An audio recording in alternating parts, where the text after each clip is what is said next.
ડિસેમ્બરનો મહિનો હતો। તે એક ગુલાબી સવાર હતી।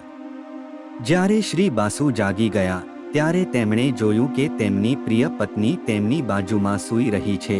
તેના શરીર પર તેના કપડાં વિખરાયેલા હતા, જાણે કોઈ પક્ષી તેના માળાની બહાર ડોકિયું કરે તેમ તેના શરીરના ઉભારો બહાર ડોકિયું કરતા હતા।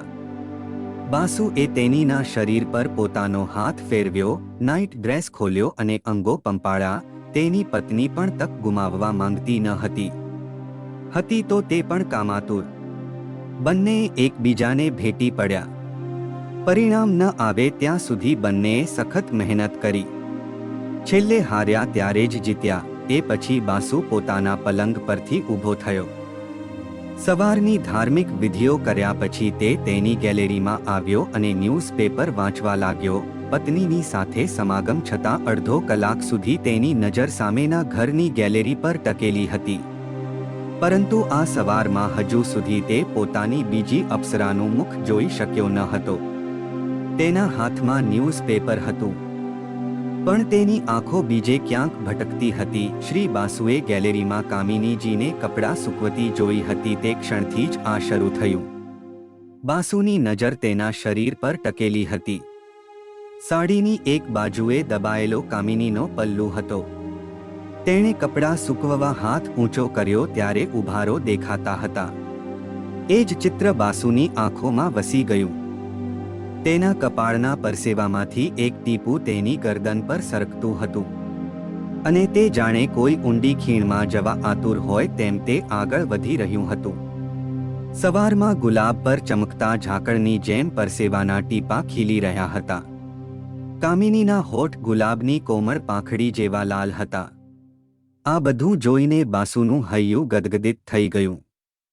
એ જ વખતે કામિનીની નજર પણ બાસુ પર પડી। કામિનીએ પણ તેની સામે સ્મિત કર્યું અને તેની આંખોના તીર એવી રીતે માર્યા કે આજ સુધી બાસુની હાલત એવી થઈ ગઈ કે જાણે બાસુ દર્દી હોય અને કામિની ડોક્ટર હોય। બાસુ પોતાને લાગેલા કામરોગ માટે કામિનીની સારવારની રાહ જોઈ રહ્યો હતો। સમય ધીમે ધીમે પસાર થતો હતો, પણ કામિનીજીના આગમનનો સમય પૂરો થઈ રહ્યો હતો। જ્યારે કામિનીજી સવારે આવતી ત્યારે તે બાસુજીને ગુડ મોર્નિંગ કહેતી, પણ આજે એ મધુર અવાજ સંભળાયો નહીં।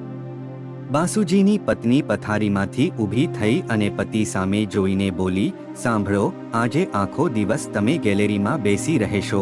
જો તમે સ્વચ્છ હવા લીધી હોય અને સવાર જોઈ લીધી હોય તો આવો અને નાસ્તો કરો। પત્નીનો અવાજ સાંભળીને બાસુજી બેચેન થઈ ગયા અને કહ્યું, આવું છું, પ્લેટમાં નાસ્તો મૂક। બાસુજી ગેલેરીમાંથી બહાર નીકળીને અંદર આવ્યા અને કહ્યું, આજે ખબર નહીં, હવામાં જરાય તાજગી નહોતી, આનંદ ન આવ્યો। કહેવાનો અર્થ કંઈક બીજો હતો પણ પત્નીને સમજાયું નહીં। પત્ની બોલી, ગ્લોબલ વોર્મિંગ કેટલું વધી ગયું છે, તાજી હવા ક્યાંથી મળશે? બિચારી મોહિનીને ક્યાં ખબર હતી કે તેનો પતિ દેવ કઈ તાજગીની વાત કરતો હતો। બાસુજી ટેબલ પર બેઠા અને નાસ્તો કરવા લાગ્યા, પણ તેનું દિલ અને દિમાગ બંને ગેલેરીમાં અટવાઈ ગયા। આજે કામિનીને ન જોઈ શકવાને કારણે તેના હૃદયમાં એક ગમગીની હતી। તેથી જ તેની પત્નીએ કહ્યું, તમે ક્યાંક ભૂલી તો નથી ગયા? આજે સ્કૂલમાં પેરેન્ટ્સ ટીચર્સ મીટિંગ છે, આજે આપણે જવાનું છે। અને કહ્યું, આજે હું નહીં આવી શકું, આજે મારી ઓફિસ જવાનું બહુ જરૂરી છે। એક કામ કર પ્લીઝ ડાર્લિંગ, એકલી જતી રહે। સવારે ઓફિસ જવા માટે તૈયાર થઈ રહ્યા હતા। બાસુજી ગલિયા ગલિયા તેરી ગલિયા ગીત ગુંજી રહ્યા હતા, કારણ કે આજે તેને કામિની શેરીમાં જોવા મળી ન હતી। બાસુ તેના ઘરેથી ઓફિસ માટે નીકળ્યો।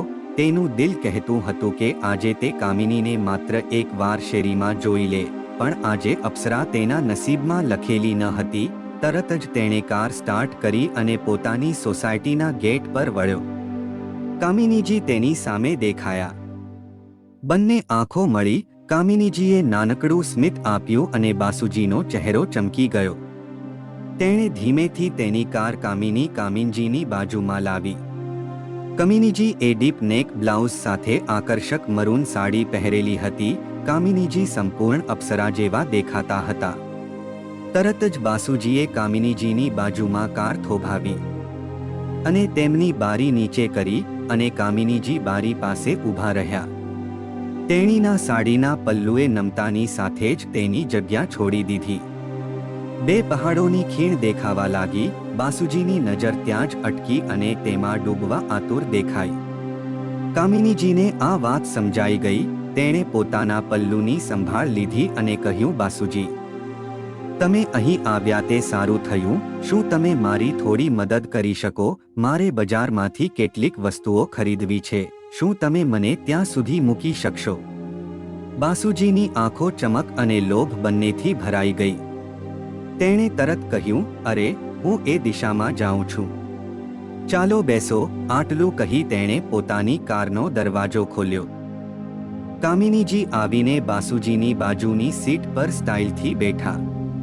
કામિનીજીને આટલી નજીકથી જોઈને બાસુનું આખું શરીર ધ્રુજી ઉઠ્યું અને તેઓ કલ્પનાની સુંદર દુનિયામાં ડૂબકી મારવા લાગ્યા. મનમાં લાડુ ફૂટવા લાગ્યા.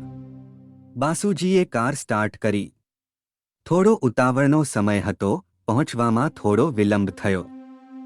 તે દરમિયાન બાસુજીએ તેમના કેટલાક મનપસંદ ગીતો વગાડ્યા. બાસુજીએ કહ્યું, કામિનીજી, તમે કેમ છો? કામિનીજી હસીને બોલ્યા, મજામાં છું. તું મને કહે, ભાભી કેવી છે? બાસુજીએ કહ્યું કે તમારાથી સારી ક્યાં છે? હવે કામિનીજી માટે આ સામાન્ય બાબત બની ગઈ છે. કામિનીજીએ કહ્યું, ગાડી રોકો. બાસુજીને થયું કે શું થયું?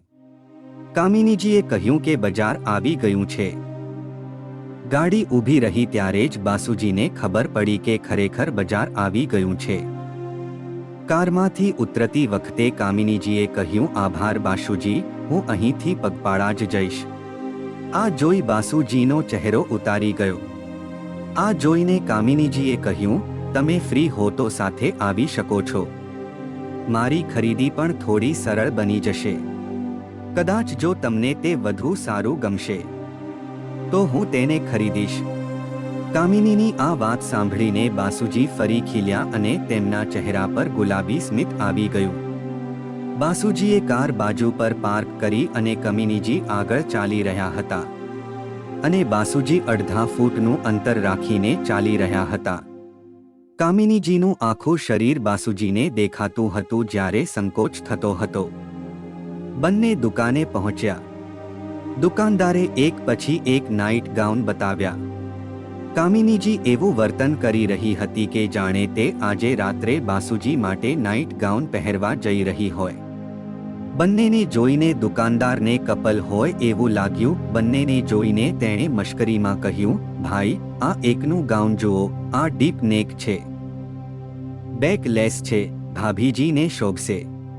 આ સાંભળીને બંનેના ચહેરા લાલ થઈ ગયા. બાસુજીએ કહ્યું, તમે પ્રયાસ કરો. કામિનીજીએ નાઇટ ગાઉન ઉપાડ્યો અને ચેન્જિંગ રૂમ તરફ ગયા. આજે કામનો દિવસ હતો અને સવારનો સમય હતો એટલે ભીડ નહોતી. કામિનીજીએ ચેન્જિંગ રૂમમાં જતા પાછળ ફરીને પહેલા બાસુજી સામે જોયું અને દરવાજો સહેજ ખુલ્લો છોડી દીધો. બાસુજીના ધબકારા વધી ગયા. 5 મિનિટ પછી તેણે પાછા જવાની હિંમત એકઠી કરી અને ધીમેથી દરવાજો ધક્કો માર્યો. અપ્સરા જેસી કામિનીજી ડીપ નેક ગાઉનમાં તેજસ્વી દેખાતી હતી. તેના શરીરનો દરેક ઉભારો દેખાતા હતા. બાસુજીને જોઈને તેણી આંખ મારી અને ઊંધી ફરી ગઈ. બાસુજી પણ અંદર પ્રવેશ્યા અને પાછળથી કામિનીજીને પકડી લીધા. બાસુના હાથે કામિનીના પહાડોને કેદ કરી લીધા અને તેના ગરમ હોઠ તેની ગરદન પર મૂક્યા. બંને કામાગ્નિમાં વહેવા લાગ્યા. તેમના હોઠ મળ્યા અને તેઓ રસપાન કરવા લાગ્યા. એકબીજાના શરીર પર હાથ ફરવા લાગ્યા. આમાં જ બહારથી કંઈક અવાજ આવ્યો. બંને હોશમાં આવ્યા અને બાસુજી બહાર આવ્યા. ગાઉન પસંદ કર્યા પછી બંને કેશ કાઉન્ટર પર પહોંચ્યા. ગાઉનનું 12,000નું બિલ આવ્યું. પરંતુ કામિનીજીએ પર્સ ખોલતા જ જોયું કે તે ક્રેડિટ કાર્ડ ભૂલી ગઈ હતી. તેણે દુકાનદારને કહ્યું કે તમે આને બાજુ પર રાખો, હું પછી લઈ જઈશ.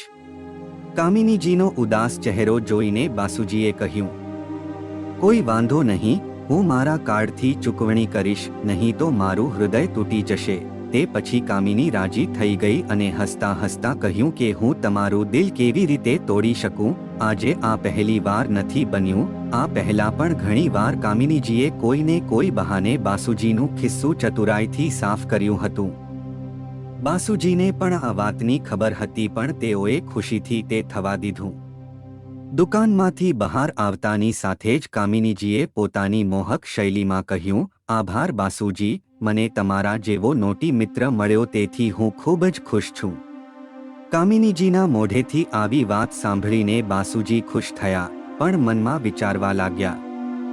ચાલો વાત આગળ વધી. હજુ બાસુજી તેને ફાર્મ હાઉસમાં લઈ જવા માટે બોલવાના હતા ત્યાં જ કામિનીજીએ કહ્યું, બાસુજી, મારે ન કહેવું જોઈએ પણ મારે એક વધુ મદદની જરૂર છે. શું તમે મને મારા પુત્રની શાળા સુધી લિફ્ટ આપશો?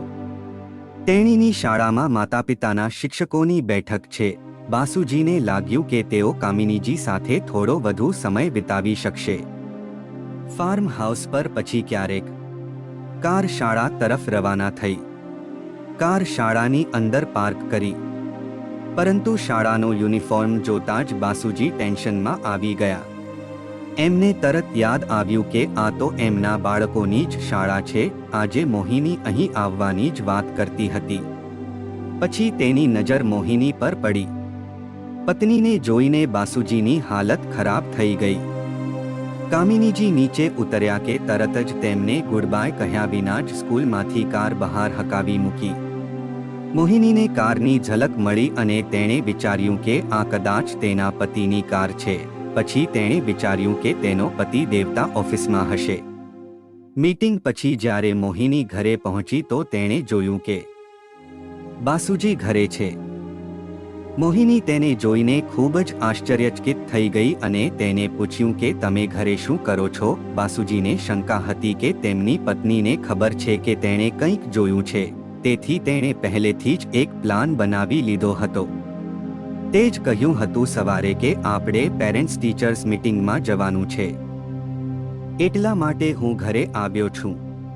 પણ મોહિનીને બહુ શંકા ન હતી એટલે તેણે આશુજીની વાતને સાચી માની લીધી અને કહ્યું, અરે તમે પહેલા ફોન કેમ ન કર્યો? મીટિંગ પૂરી થઈ ગઈ છે, હું શાળાએથી જ આવું છું.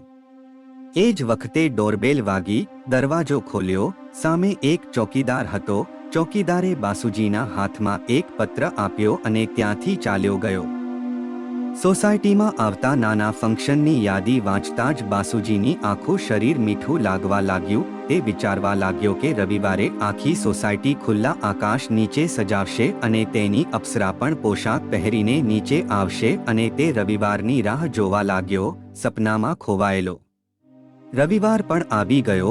આશુની જેમ બીજી સોસાયટીના શિયાળ તે દિવસની રાહ જોઈ રહ્યા હતા. જો કે સમાજની મોટા ભાગની સ્ત્રી અને પુરુષ સજ્જન હોય છે, પરંતુ કેટલીક સ્ત્રી અને પુરુષો આવા કામુક હોય છે. દરેક વ્યક્તિ આવા ફંક્શનમાં ખૂબ એન્જોય કરે છે. સમાજની મોટા ભાગની મહિલાઓ 4-5 દિવસથી શું પહેરશે અને શું મેકઅપ કરશે તેની તૈયારીમાં લાગી ગઈ હતી. કોણ વધુ સુંદર દેખાય તેની સ્પર્ધા ચાલી રહી હતી. બસુજી સમયસર પહોંચી ગયા. ધીમે ધીમે સોસાયટીના બધા લોકો મેદાનમાં ભેગા થયા, પણ કામિનીજી હજી આવ્યા ન હતા. કામિનીજી ત્યાં આવ્યા ત્યારે 15 મિનિટ જ થઈ હતી. કામિનીજીને જોઈને અનેક પુરુષોના હૃદયના ધબકારા બંધ થઈ ગયા. આંખો પહોળી કરીને બાસુજી તેમની પત્ની મોહિની અને કામિની તરફ જોઈ રહ્યા હતા.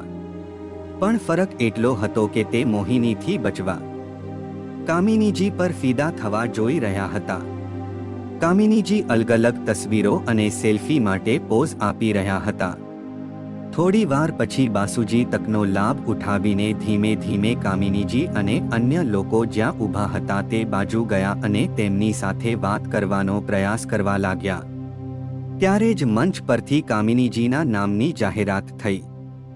આજે કામિનીજીએ નૃત્ય માટે પોતાનું નામ લખાવ્યું હતું. તેમનું પ્રદર્શન શરૂ થયું. બધા માણસો ખુશ થઈ ગયા. કામિનીજીના નૃત્યનો આનંદ માણવા લાગ્યો. બાકીની સ્ત્રીઓને કામિનીજીની ઈર્ષ્યા થવા લાગી. કામિનીજીના નૃત્યમાં દર 15 સેકન્ડે તાળીઓ પડતી હતી. બાસુજીનું દિલ દરિયો બની ગયું હતું અને કામિનીજી પાસે ગયા અને તેમની મર્યાદાની બહાર કામ કરવા લાગ્યા. એટલી વારમાં કામિનીજીના પતિ ત્યાં આવ્યા, કારણ કે તેને આ પ્રકારનું વર્તન જરાય ગમ્યું ન હતું. દરમિયાન કામિનીજીના પતિ અને બાસુજી વચ્ચે બોલાચાલી થઈ હતી અને તેઓએ શ્રી બાસુને માર માર્યો. આખા સમાજમાં બાસુજીનું ઘણું અપમાન થયું. મોહિની પણ પોતાનું માન ગુમાવી બેઠી હતી. તે પણ ગુસ્સામાં દેખાતી હતી. જેના પર બાસુજી પોતાના પૈસા ખર્ચી રહ્યા હતા, તે તેના પતિ સાથે એવી રીતે ત્યાંથી જઈ રહી કે જાણે તે બાસુજીને છેતરતી હોય. બીજા દિવસે સવારે બાસુજી ફરીથી અખબાર વાંચવા ગેલેરીમાં આવ્યા. તે કામિનીજીને જોઈ શક્યા નહીં. 15 દિવસ આમ જ વીતી ગયા. એક દિવસ રવિવારે તે બહાર ગામથી પરત ફરી રહ્યા હતા ત્યારે તેણે જોયું કે કામિનીજીના ઘરનું સામાન બદલાઈ રહ્યો છે. પૂછપરછ કરતા તેને ખબર પડી કે તેનો પરિવાર બાજુની સોસાયટીમાં શિફ્ટ થઈ રહ્યો છે. બસુજીને બહુ ખરાબ લાગ્યું કે કામિની ગઈ અને માન પણ ગયું. કામિનીજી સોસાયટી છોડીને જતા રહ્યા અને બાસુજી હેતરાયાનો અનુભવ કરવા લાગ્યા.